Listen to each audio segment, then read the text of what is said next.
États-Unis, les gens sont fiers de leur université, vont donner, c'est partie de leur culture finalement de donner pour leur université. Au Canada, c'est un peu le contraire.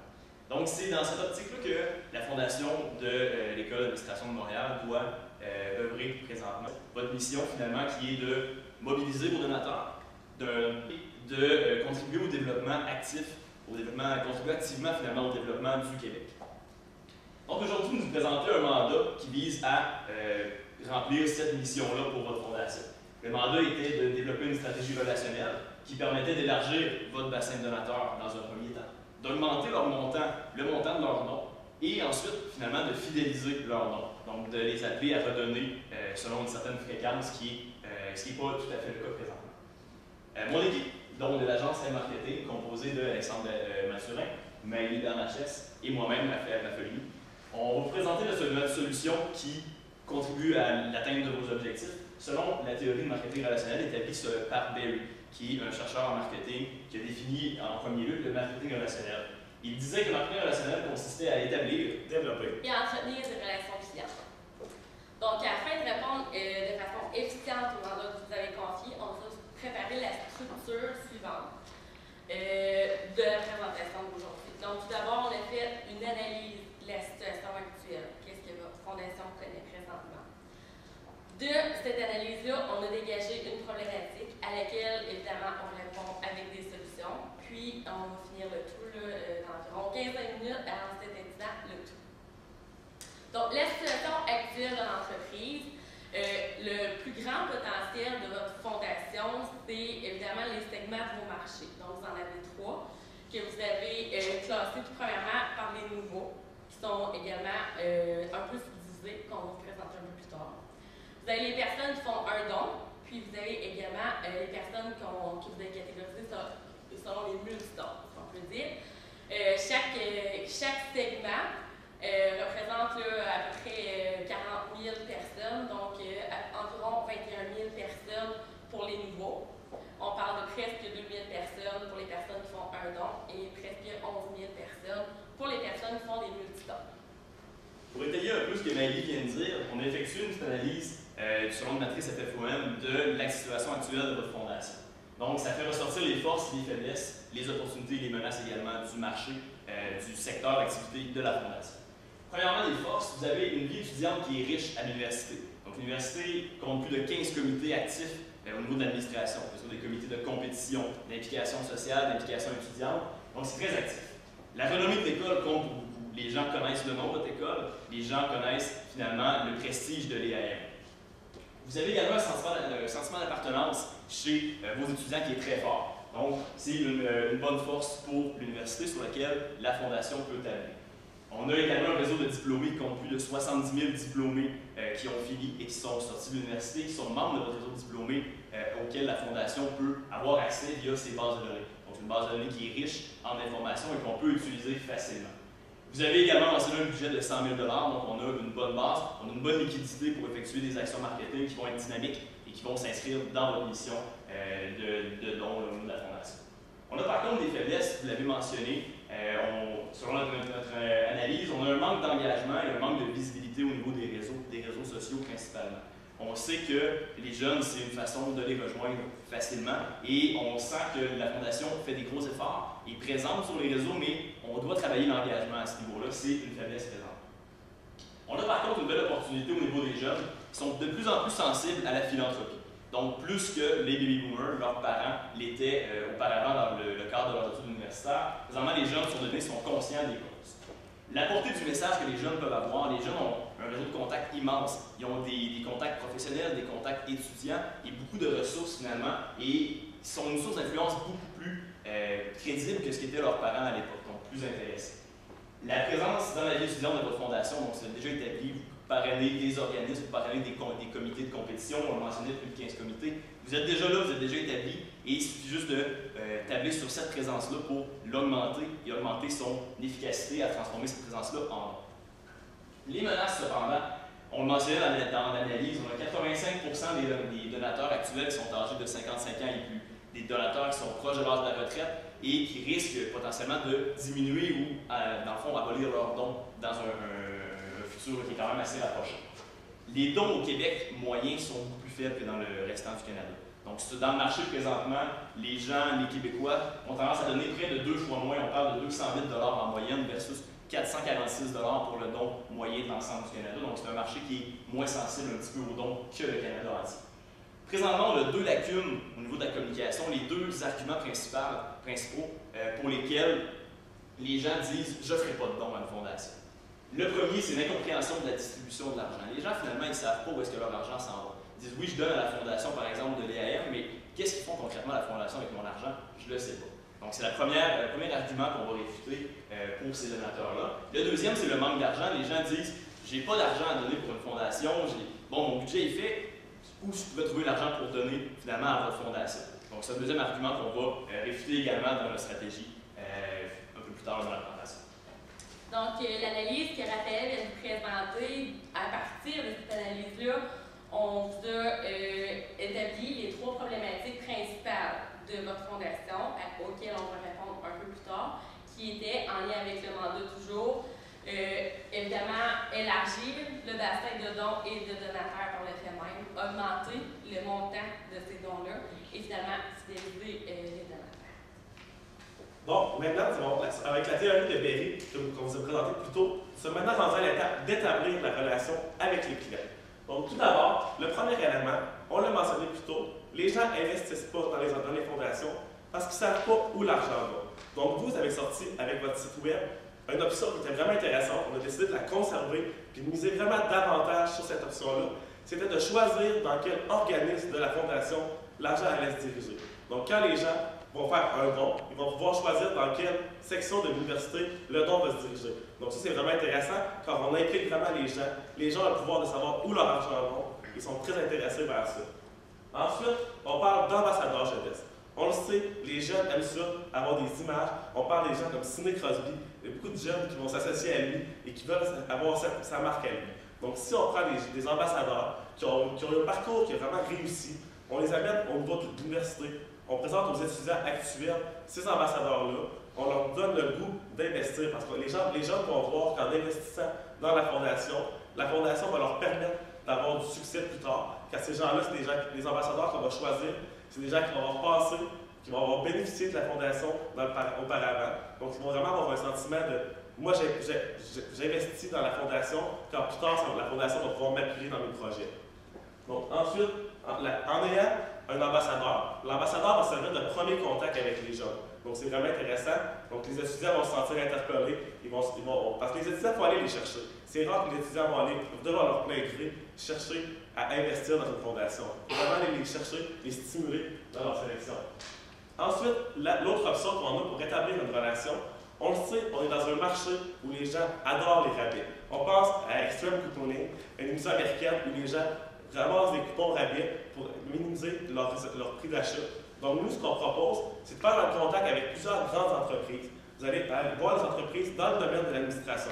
Quand on parle des magasins de linge qui vendent des complets, des robes de travail, quand on parle des entreprises, exemple comme Bureau en gros, où on a vraiment de la marchandise de bureau, on va voir ces entreprises-là, on négocie des rabais avec eux, puis ensuite on montre une carte de rabais. Donc, on va vendre la carte de rabais au marché, on va la vendre 100 $. Par contre, les étudiants, on le sait, ont un budget plus restreint, mais on veut quand même les interpeller avec cette solution-là.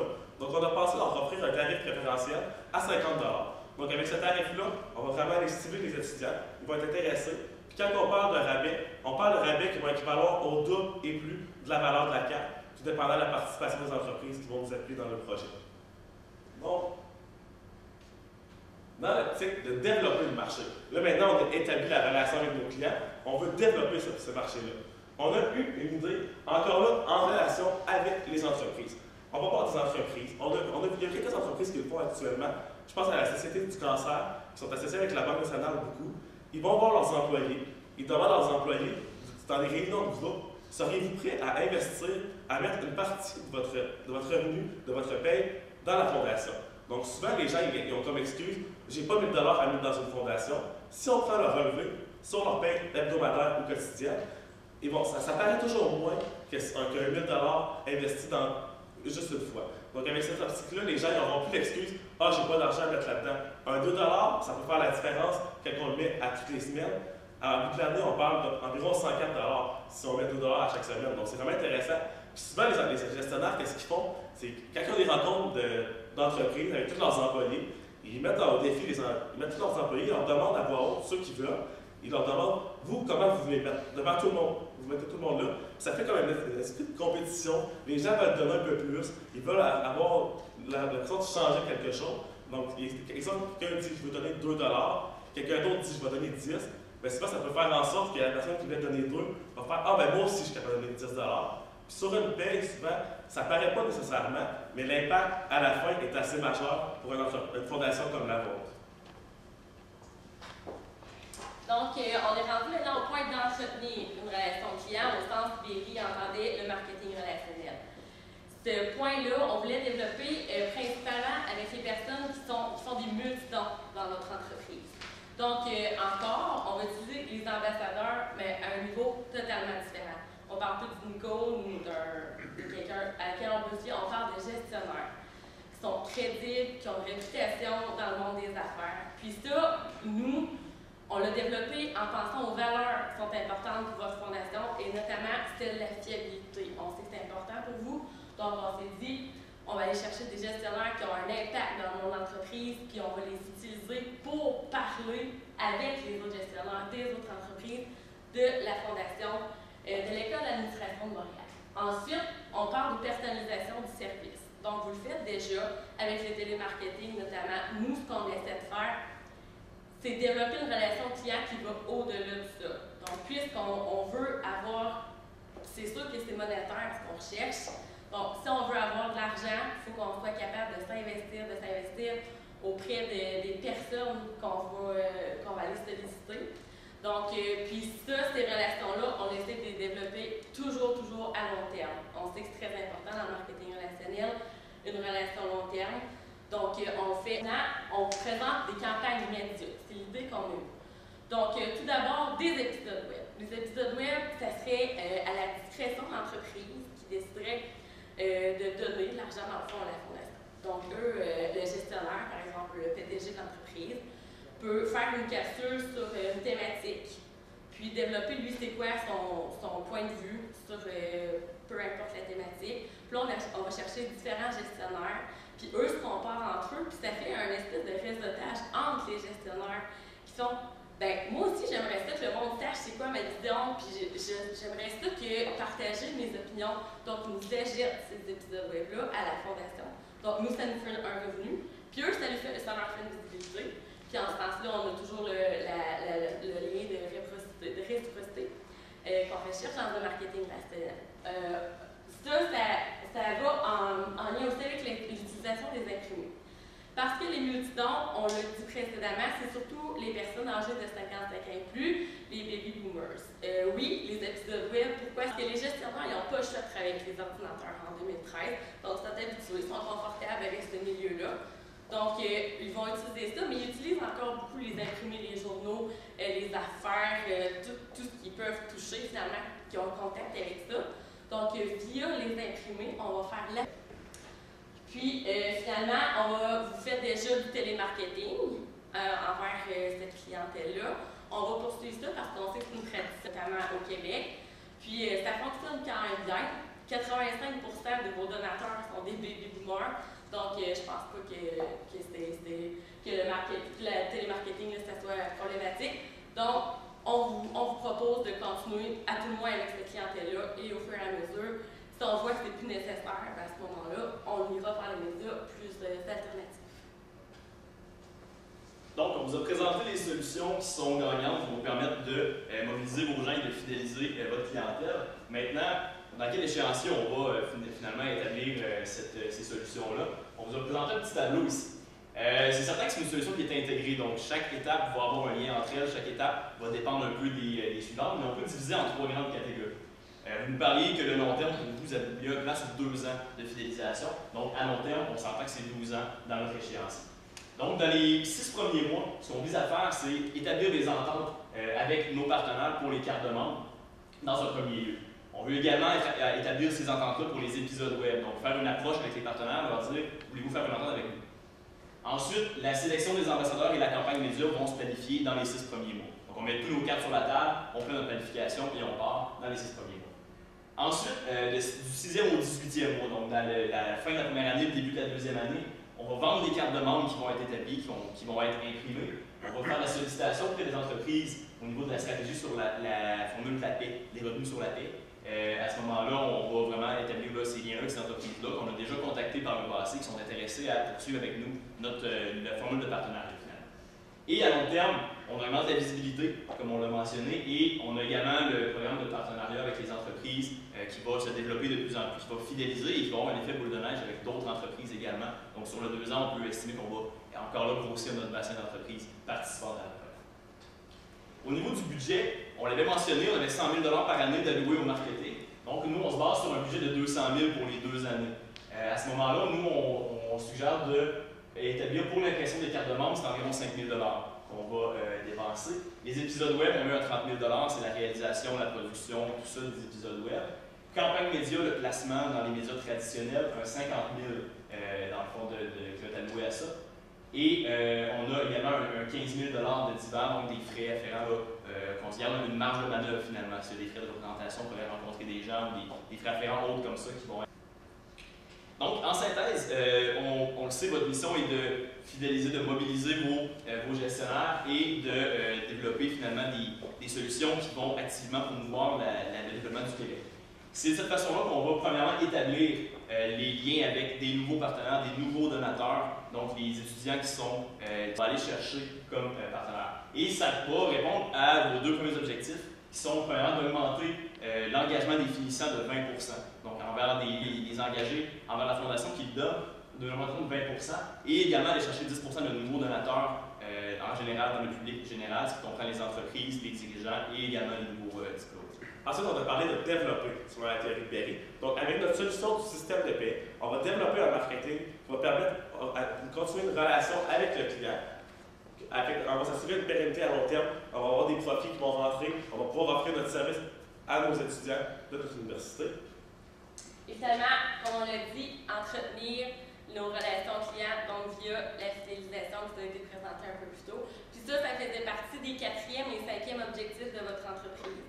Vous désiriez de votre fondation, si je peux me permettre.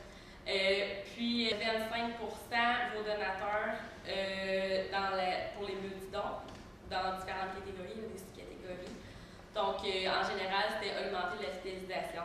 Puis, via entretenir les relations long terme, ça va se réaliser, on en est convaincu. Puis, l'ensemble de la présentation qu'on vous a faite aujourd'hui, de cette révision de cas, on croit que ça va en lien avec les valeurs de votre entreprise, notamment, si on peut en choisir seulement 2, le dynamisme et l'engagement. Ça va mettre après pour une période de questions.